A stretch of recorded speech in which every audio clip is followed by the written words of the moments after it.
use them with even on the exam, okay? But the most important one, numero uno, is pronunciation. Okay? They show you how to correctly pronounce certain words. All right?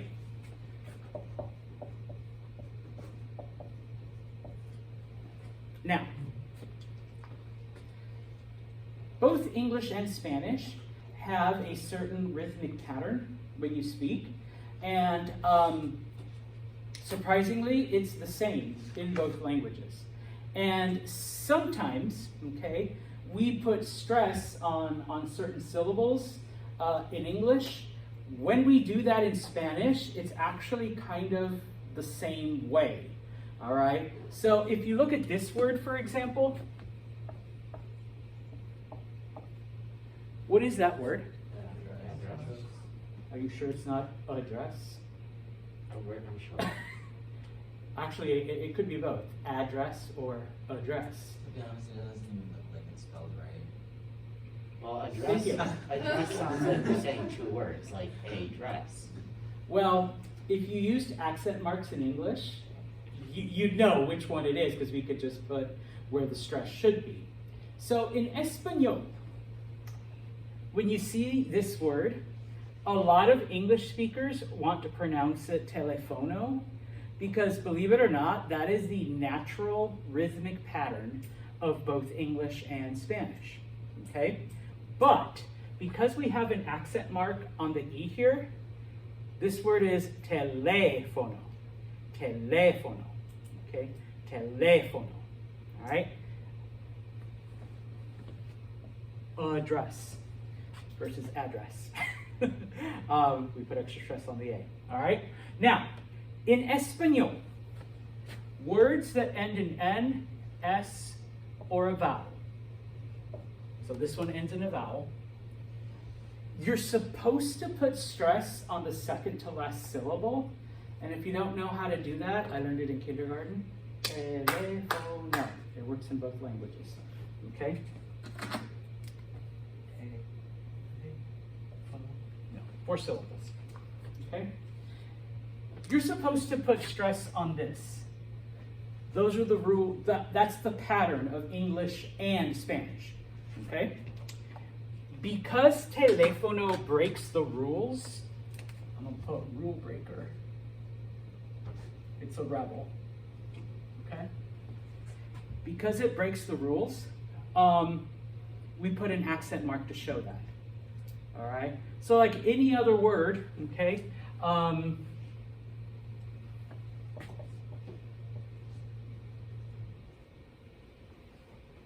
it ends in an S. Personas. Yeah, it's on O. So you don't need to put an accent mark there because it follows the rule. Personas. Okay?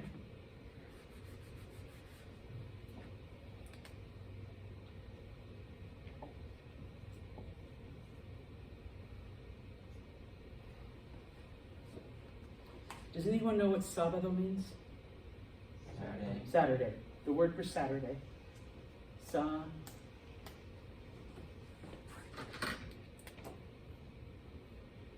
You should be putting stress on ba, but it's not sábado. It's sábado. So you put the accent on the A to show that it's a rule breaker. Okay? Some of you are like, so how am I going to know? As you study your vocabulary, you will notice, all right, they're written in for you. As you listen to either myself or anything else where it requires audio, it's like, oh, he didn't say sábado, he said sábado, okay?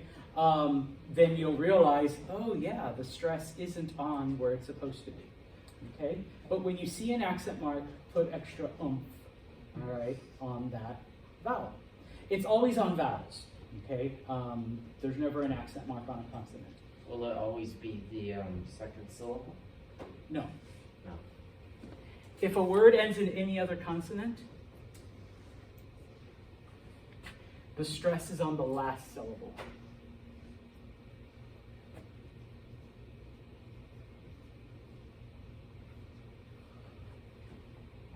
It's not normal, normal, normal. Okay? This one follows the rule. I'll give you one that doesn't. Another rebel.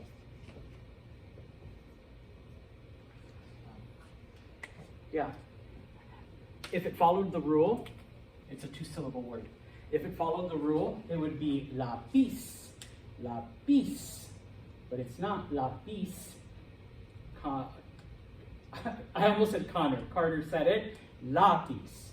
Lapis. You're putting stress on the second to last syllable. So because the word for pencil is a rebel, doesn't follow the rules, we put an accent mark over the A. Okay?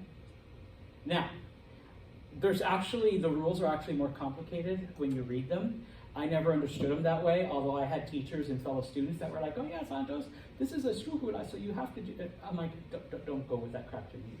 Rebel word gets an accent, non-rebel doesn't. And that's actually how I've remembered it, like for the past 30 years. Okay? Breaks the rules, put an accent. Doesn't break the rules, no accent. All right? But that's only reason number one we use accent marks. There's two more reasons. This one's the easiest one, I think.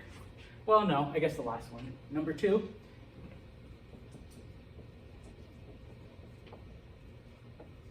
Homonyms. What is a homonym? No? I'll give you one in English. Oh, but it says the same way as spelled. There, and there. Yeah. 2, 2, 2. Okay? One's a preposition, one's a number, one is also. Okay, so 2, 2, 2. Those are homonyms. Okay? In Espanol, we're not that nice. We actually spell them the same. So how do you know the difference? Accent. Actually, no. Accent marks. Although context does help. All right? We know it by accent marks. Hopefully you know this one. What does tu with an accent mark mean? You. Formal. Let's just stick with you for now. Tu means you. Tu without an accent mark means you're up. Carter, you already know this. What the hell? All right. No. Oh, I thought it was. Tu means your. Okay. What does el with an accent mean? He. Carter knows this one probably. What does L without an accent mean? A or the, I don't know. The. You're like one of those. You're right. I mean, somebody else said the. It means the. It's the masculine form of the, though. All right? We actually have a masculine and a feminine form of the. So, that means the. The last one I'm going to give you, there's actually quite a few, but at the Spanish 1 level, these are the only 3 you're going to need. C with an accent mark. Yes. Yeah, all right. Yeah, my head movement helped. Yes. Okay. C without an accent. Nobody's talking. That one means if. If. They all sound the same. They all sound the same. When you write them down, though, just like 2, 2, 2, I mean, 2, 2, and 2 all sound the same. But when you write them down in English, you spell them differently. When you write them down in Spanish, one gets an accent, one doesn't. Okay? There are about maybe, like if you were to take like Spanish, like 800, then yeah, you would need to know like even the obscure words that are homonyms like that, because there are quite a few more. But at this level, like I said, these are probably the only 3 you'll encounter, even through like the 200 level, or if you took advanced Spanish. Okay, if you took 300, you might encounter solo. Does anyone know what solo means? Yourself. Ah, I got both of them. Solo without an accent means alone or only. Okay? No, alone. Sorry. Solo with an accent means only. Okay? Because it's short for solamente.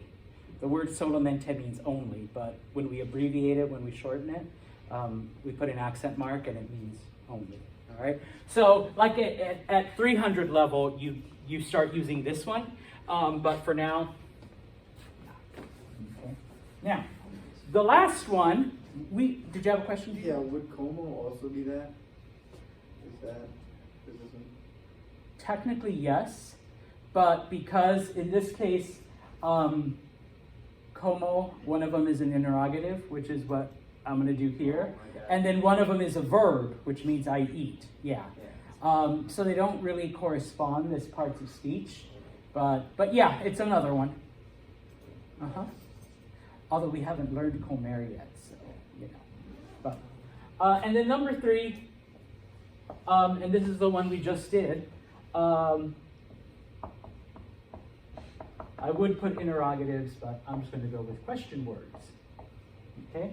So all of those question words that we learned, donde, como, que, por qué, you know, all of that, accent mark. Okay? When you use it as a question. When you use it as something else, no accent mark. Okay? So yeah. All right?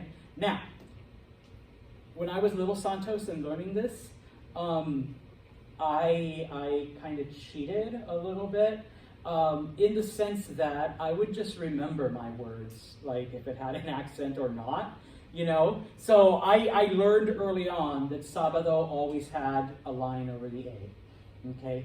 I didn't even bother with rules with like, oh, it ends in a vowel and then that means the second syllable. I just remembered there's an accent on A, okay. If that's the way your brain can function, then go ahead and remember it that way. If you can actually go through the rules, and I think the textbook even tries to explain, it even gives you those stupid words too, I think. No, it doesn't. I'm glad. I hate those words. They actually have names. And they're like, Santos, all of the esdrújulas have accent. I'm like, I don't know what you just said. You know, and so I just remembered how they were spelled. But all words, no exceptions, that end in ION always have an accent mark on the O. Always. Okay? So, and someone asked in my other class, wait, are those similar to English? Are they cognates? I'm like, yeah. Nación, nation, accent on the O. Composición, composition, accent on the O. Okay? There's a couple others, but for some reason I'm only thinking of weird ones. But yeah, anything that ends in ION. Oh, posición, position, accent on the O. Okay? And then the word después. This was like the first one I ever remembered. Después means later or then. Like if you're giving a series, like, you know, first I drank coffee, then I drank water, then I had, you know, booze. So you would put, you know, después. The word después always has an accent on the E. All right. So like I said, if that's the way your brain can function, then remember it that way. Otherwise, you know, you can go through the rules and try to. But if I ask you, okay, so what do we need accents for? All I'm really looking for is number 1, pronunciation help. Number 2, distinguish between homonyms. And number 3, all interrogatives use it, all question words. Okay? Those are the 3 big reasons. All right? Now, when it comes to spelling, and I'm looking around and, well, Cartero is not a real word. Lauren is just Lauren. Zacarias, there would be an accent on the I. Okay? Sorry, your name's not Spanish. Neither is Kylo. Juan would not have an accent mark. Paco would not have an accent mark. Madisona would not. What about Joshua? Wouldn't have one? What about your name? Gracias. Santos does not, but my first name does. So when I spell out my first name, R-O-M, A con acento, M. Okay? In Spanish, we will literally just, and it will only be the vowels. So Zacarias, Z, A, C, A, R, I con acento, A, S. Okay? So yeah, you just say con acento, whatever vowel, if it has an accent mark on it. Remember that this is not technically considered an accent. What is that? What is the name of that N with a squiggly? Enye, muy bien. You would say enye. You would not say N with squiggly line or N con acento. If we All said right. that in our speaking portion, would you be upset? Yes, I would take off like 30 points right there. Is the speaking portion even worth 30 points? It's worth 50. What if we Oh, say, like, and then find the word for squiggly line over it in Spanish? Hey. No, Juan, doesn't work that way. Okay? So when you spell them out, just be sure to say con acento. And it only works for vowels, not the N. Okay? Is there a word with multiple accents? No. No. Cool. You might have a word with the ñ and then an accent, but once again, What since you're words not actually have any in them? like Munoz, like names, piñata, piña colada. I don't think we can get any of those in class though. Yeah. You can get a virgin piña colada. Alright? It's just pineapple juice. Now, obviously, when you're doing stuff in class or when you're doing your exams, you can just write them in. Okay? But if you're doing something online or if you're typing something out for me, okay, I was hoping to show you on my laptop, but somebody took that one little thing that was actually messing things up the other day.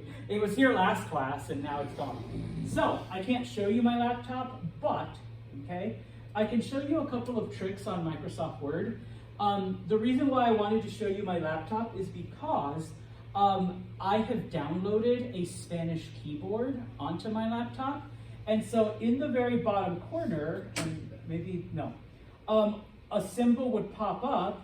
Mine usually says ENG for English, but I can switch it over to ESP, Espanol.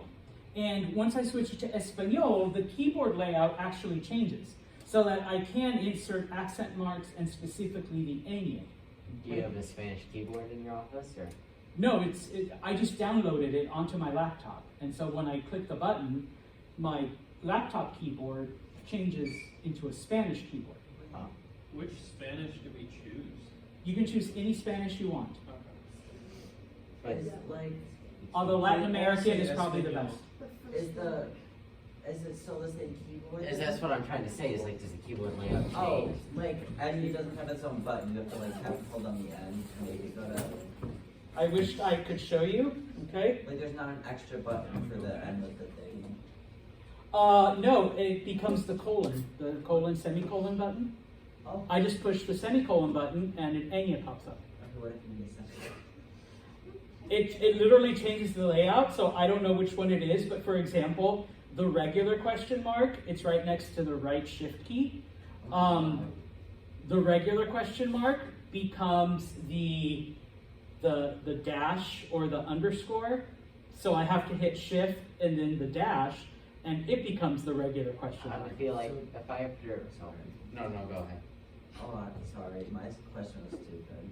I was just gonna say, you know how you have like double L's and double R's, like you just have to type it twice, Yeah. right? You don't, there's no button No. for it. Well, I was just saying, is if we are at to type anything up in Spanish, I might just do it on my phone, so if you long press on an iPhone, it brings up the letters of the accent marks. Once again, I was going to get to that también. But, okay, now, to show you on this, this is specific to Microsoft Word. So if you know, the reason why I download a keyboard is because I can use it then with like, not Microsoft, Google like all the Google things. I can use it with any other program. I could use it like if you're doing something in Blackboard, we can do that too. So this might be like kind of stupid, but like whatever. Anyways, so like when they sell computers in like Mexico, is the like typing like the actual like little typing board like Keyboard? is exactly the same? As No, like, it's different. It's a Spanish one. Okay, that's what I was curious. Someone in another class who actually has one of these dinosaurs was like, "Can I just buy this?" And I'm like, "Yeah, you can find it on Amazon. You can order a Spanish keyboard." And you know, What about the accent? Because every time that I've ever tried to type in Spanish, it's always like I have to use alt codes or something to get the accent. Okay. I paid him to ask that.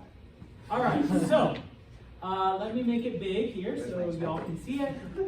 He wants his check. Okay, so hola, ¿cómo estás? Okay. Yeah, I got the N with the squiggly line over it. Now, if I do that, obviously, it is going to mark all of that wrong. Okay? So, option number 1, go to review. Okay? Do not go to translate. All right? I can totally tell when you did that because the grammar is all, pardon my Spanish, fucked up. All right? It just translates it totally wrong.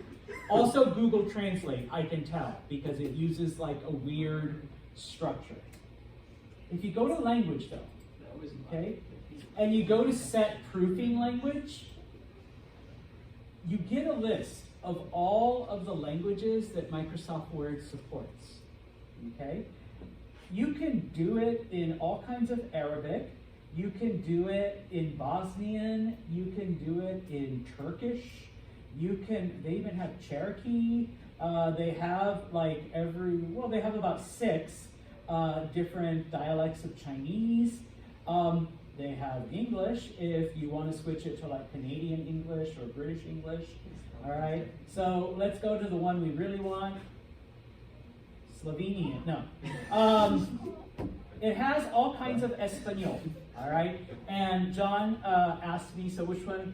Honestly, I don't care which one you use, although I always pick Latin American Spanish or Mexican Spanish, but we'll stick with Latin America, okay? And if I did this, if I highlight it all right, set proofing language.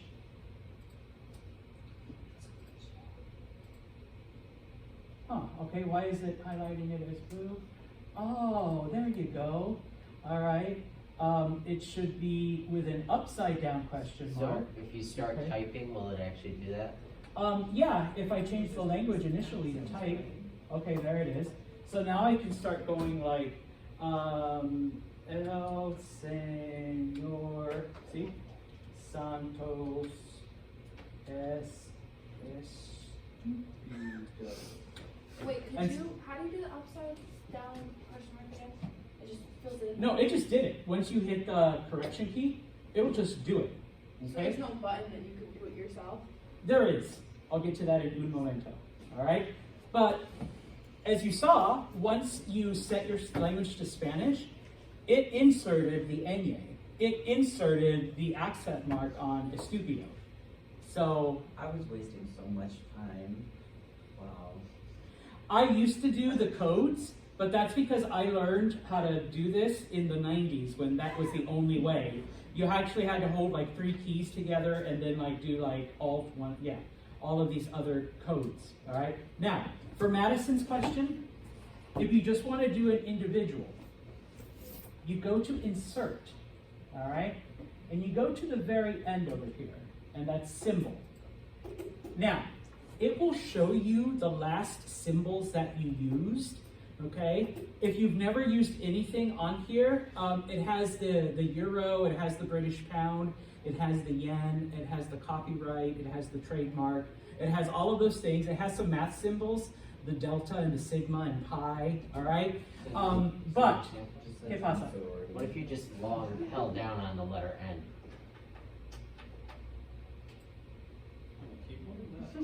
Oh, my computer came up the accent marker. It's supposed to be just gonna Apple get rid of it. devices are different, and I Yeah. was gonna get to that.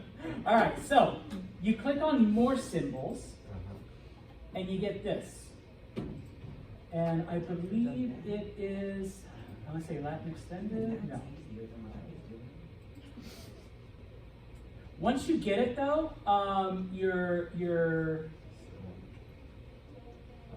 is it supplement? Yes. Latin 1 supplement. Once you do it once though, it pops up in the little quick one. So just for you, Madison, here is the upside down question mark. Okay? You never really need a capital A with an accent mark, but if you ever do, okay? That's more like a French thing. Yeah.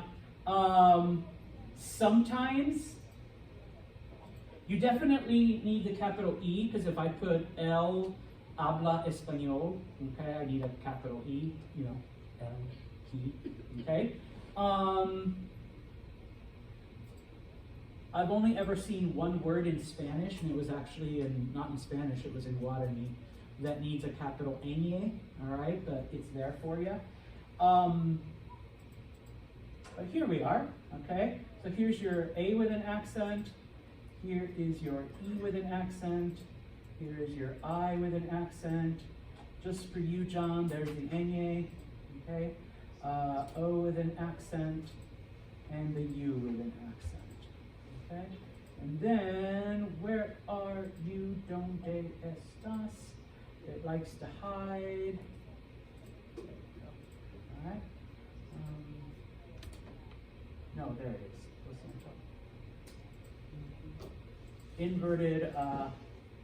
Inverted, whatchamacallit. All right? Inverted exclamation point, which we'll learn at a later date. All right? Now that I've done all of that, if I go to symbol just once, there's my inverted exclamation point, there's my U, my O, my ñ, my A, my E, my question mark. So it just pops up first. All right, so you never have to go through that initial process again. All right. Obviously, this is for Microsoft Word if you have it. Any version after like 2010 will do this. I don't think any of you would ever have anything older than that. The first time Microsoft did this was in 2000, and yeah, I had to learn the hard way. It wasn't this easy before. But in some cases, you might have to cut and paste, which is fine. You know, you take your ñ, you take your whatever, and you put it into your bigger document. All right. I'm going to have to stop this